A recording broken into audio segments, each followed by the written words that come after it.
जय नीम करोली बाबा जी महाराज की। जय बजरंगबली महाराज की। दोस्तों, स्वागत है आपके अपने चैनल में। आज का वीडियो बाबा के चमत्कारिक किस्से के ऊपर होने वाला है, जिसका शीर्षक है हनुमानगढ़ नैनीताल। सन 1935 के बाद महाराज इधर उधर भ्रमण ही करते रहे। इस शताब्दी के चौथे दशक के बाद वे नैनीताल आने जाने लगे। नैनीताल से 2 किलोमीटर दूर उसके प्राकृतिक द्वार पर स्थित मनोरा पर्वत पर ही वे अधिकतर रहा करते थे। इस प्रकार सर्वप्रथम उन्होंने इस पर्वत को ही अपनाया। मनोरा का यह पर्वत आदिकाल से ही कच्चा था। इसमें बजरी बहुत और चट्टान कम है। इस कारण इसमें कभी भी निर्माण कार्य नहीं हो सका। एक बार इस पर्वत के एक भाग के गिर जाने से नैनीताल आने वाली मोटर सड़क इस तरह नष्ट हुई कि उसका पुनः निर्माण संभव नहीं हो पाया। फलतः पास के पर्वत को काटकर नई सड़क बनानी पड़ी। यह पर्वत आदिकाल से बंजर, वीरान और तिरस्कृत रहा। वह भूमि केवल मृत बच्चों को दफनाने के काम में लाई जाती थी। रात्रि के गहन अंधकार में यह पर्वत भयावह प्रतीत होता था। बाबा की चरण रज के प्रताप से इसका भाग्य चमक उठा। बाबा ने इसे आश्रम और मंदिरों के निर्माण के लिए चुना और बिना किसी प्रकार के विरोध के इसमें आसानी से कब्जा भी हो गया। बाबा ने इसका नाम हनुमानगढ़ रखा। आरंभ में बाबा ने यहाँ हनुमान जी की एक छोटी मूर्ति 15 जुलाई 1952 के दिन स्थापित करने का आदेश दिया, इसलिए कि लघु हनुमान जी इस बृहत् कार्य का भार अपने ऊपर ले लें। यह लघु हनुमान विग्रह अब भी यहाँ उपस्थित है। यहाँ बाबा ने रामायण और हनुमान चालीसा के सैकड़ों अखंड पाठ करवाए। वर्षों अखंड कीर्तन होता रहा, जिससे यह भूभाग और इसका चतुर्दिक वातावरण पावन हो उठा। बाबा के इस पर्वत को अपनाने के बाद इसमें अनेक वज्राघात हुए, जिससे इस पर्वत में दृढ़ता आई और निर्माण कार्य संभव हो पाया। इस कच्चे पर्वत पर आरंभ में लघु हनुमान की स्थापना भी संभव नहीं हो पा रही थी। इसके लिए अनेक प्रयत्न करने पड़े और अंत में बाबा की कृपा से यह कार्य संपन्न हुआ। इसके बाद इस पर्वत पर अनेकानेक मंदिर और इमारतों का निर्माण आसानी से हो पाया। यहाँ का हनुमान विग्रह 7 फुट ऊंचा है। माखन नामक एक कारीगर ने इसे हनुमानगढ़ ही में बनाया था।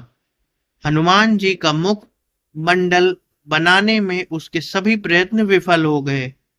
अंत में आधी मूर्ति बनाकर उसे निराश होकर काम छोड़ देना पड़ा। उन दिनों बाबा नैनीताल में थे नहीं, पर उनकी दृष्टि से कुछ छुप भी नहीं सकता था। उन्होंने अपने भक्त श्री शिवदत्त जोशी की कन्या को स्वप्न में दर्शन दिए और बताया कि किस प्रकार यह कार्य हो सकता है। इस स्वप्नादेश के अनुसार कार्य करने में माखन अपने कार्य में सफल हुआ। हनुमान मंदिर के इधर उधर अन्य देवी देवताओं के छोटे मंदिर बनाने के बाद पर्वत शिखर पर बाबा की कुटिया के पास दूसरी चोटी पर शिव मंदिर बनाया गया, जिसमें शिवलिंग के साथ मां पार्वती, गणपति और कार्तिकेय की मूर्तियां 25 जून सन 1954 के दिन स्थापित हो पाईं।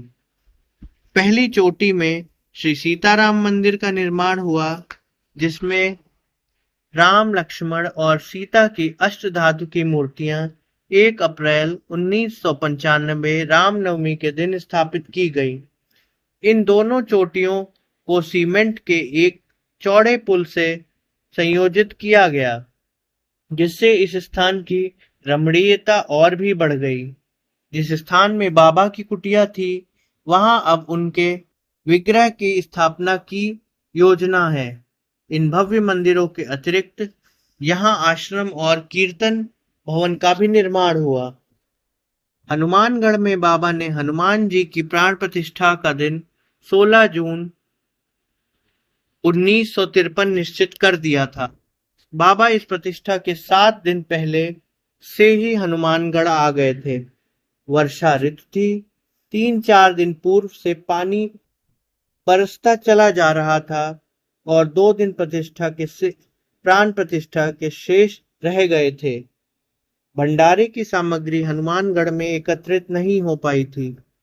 मोटर रोड से उस दिन हनुमानगढ़ी पगडंडी के सहारे ही जाया जा सकता था। प्रतिष्ठा दिवस की पूर्व रात्रि में बाबा ने हरिदास बाबा को अपनी कुटिया में बुलाया और कहने लगे, कल क्या होगा? आटा लकड़ी कुछ भी नहीं है।